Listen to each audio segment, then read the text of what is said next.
Bonjour madame, merci d'être venue à Bayreuth. J'ai préparé 3 questions pour vous. Et ma première question est la suivante. Dans le roman Ève de ces décombres, vous donnez la parole à 4 personnages marginalisés qui vivent dans les conditions d'une précarité extrême. Ils grandissent dans les bidonvilles de l'île Maurice, dans un quartier sombre que vous nommez le Trou Marron. Et c'est comme une décharge pour les désemparés de la terre que l'on trouve non seulement à Port-Louis, mais aussi dans d'autres grandes villes. Pourriez-vous nous dire quelques mots à ce sujet? Oui, parce que quand j'ai commencé à écrire cette histoire, c'était en 2005. J'ai parlé tout à l'heure un peu de la genèse du roman, mais c'est vrai que c'était une période où il y avait énormément de remous parmi les jeunes défavorisés, et en particulier dans les banlieues de Paris, par exemple. Il y a eu des émeutes à un moment donné où oui, c'était vraiment des explosions. Ils faisaient brûler les voitures, aller briser les magasins, les centres commerciaux, etc. Et ce qui m'a frappée, c'est que quand on voyait les reportages sur ces émeutes à Paris, c'est qu'on voyait des images de violence et on entendait des discours autour, des discours médiatiques, des discours politiques, parfois un peu psychologiques si vous voulez, mais pas tellement.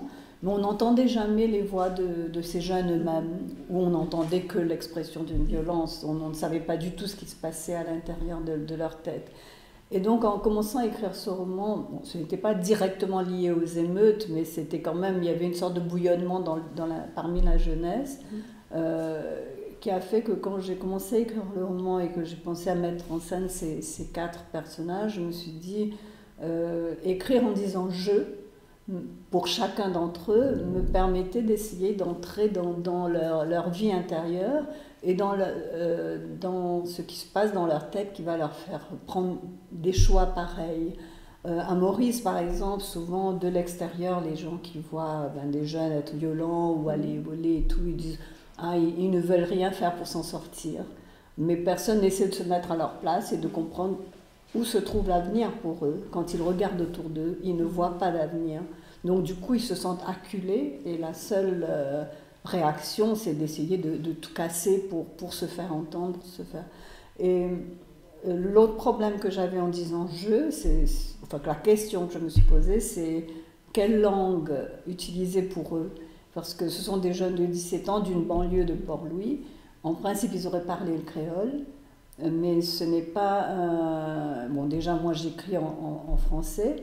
Donc, est-ce que je transpose ça dans un jargon de banlieue parisienne que je ne connais pas bien ou bien est-ce que je les fais parler comme si on entendait juste leur voix intérieure. Et je me suis dit que c'était ça qu'il fallait, en fait. Donc, même s'ils parlent de façon poétique dans le roman, on sait qu'ils ne parleraient pas comme ça forcément en réalité, mais c'est dans leur pensée. Leur pensée peut être poétique, peut être philosophique, peut être violente, peut être agressive, etc. Mais c'est leur pensée et c'est dans cet inconscient-là que j'ai essayé d'aller puiser pour chacune de leurs parties. Et finalement, oui, je me suis rendu compte que ça correspondait à un besoin de ma part aussi de comprendre qu'est-ce qui se passe dans leur tête. Et à la fin, par exemple, ça dit cette violence n'en est pas une, c'est la résistance des désespérés, c'est ce qu'il dit. C'est la résistance des désespérés. Et je crois que cette phrase-là résume bien un peu toute cette situation des jeunes dans le monde qui sentent que la société les a abandonnés. Et pour moi, ce roman est peut-être ça, l'expression de la résistance des désespérés. Il nous semble que l'île Maurice a tourné le dos à ces jeunes et les a abandonnés.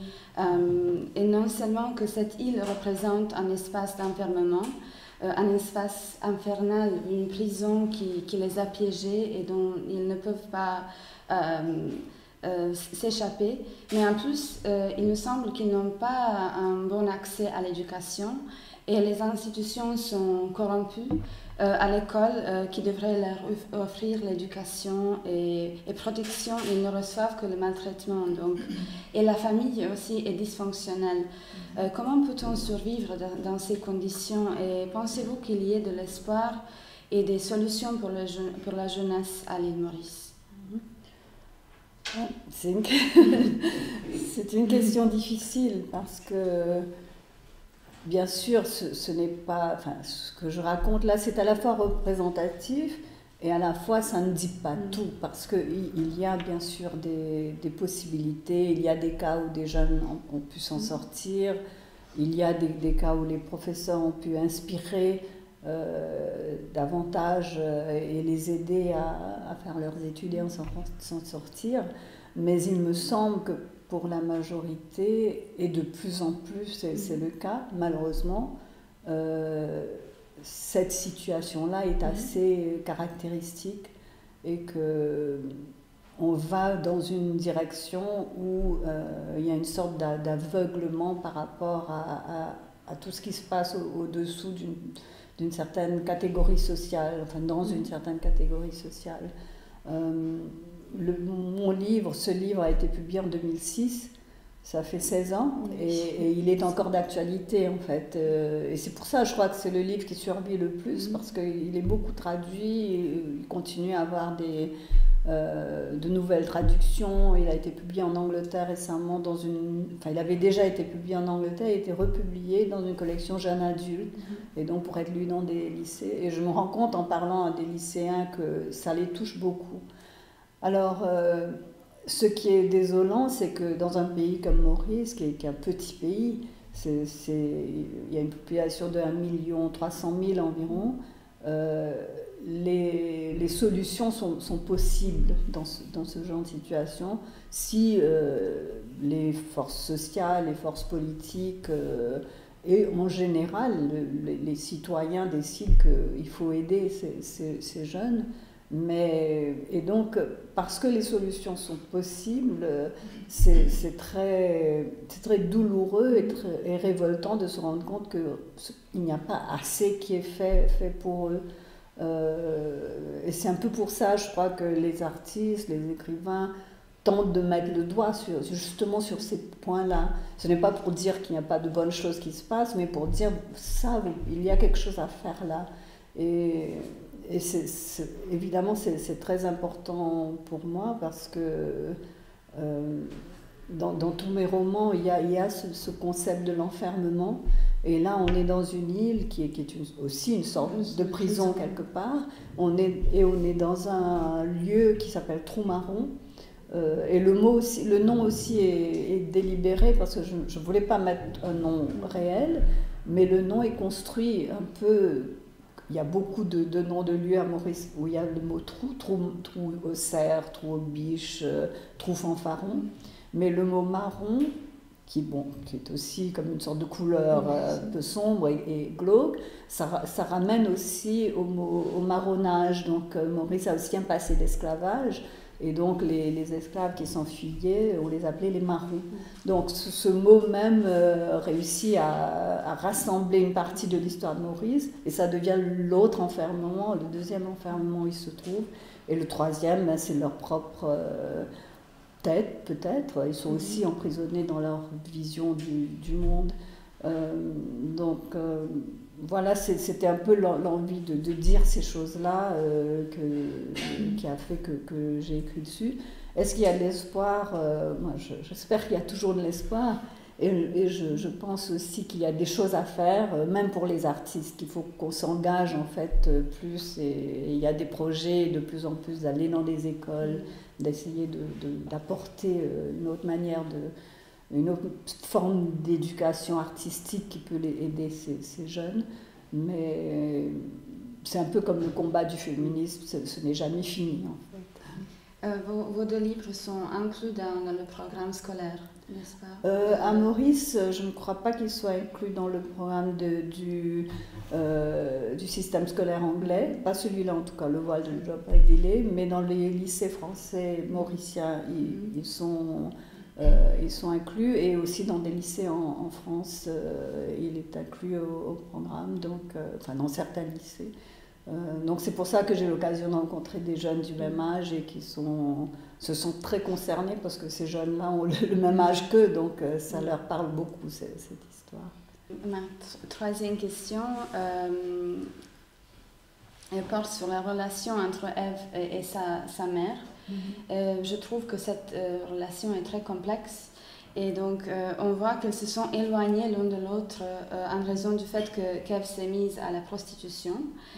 Cependant, vers la fin du roman, dans cette chambre qui ressemble à un lieu de suicide par la fumée, vous les réconciliez, et c'est là que sa mère lui avoue je t'ai abandonné.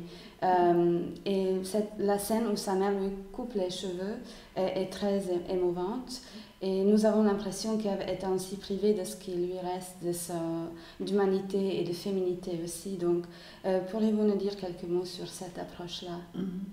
Je vais commencer par la dernière remarque, parce qu'effectivement, on s'imagine que lorsque on lui rase la tête, elle perd sa féminité, son humanité, mais quelque part, elle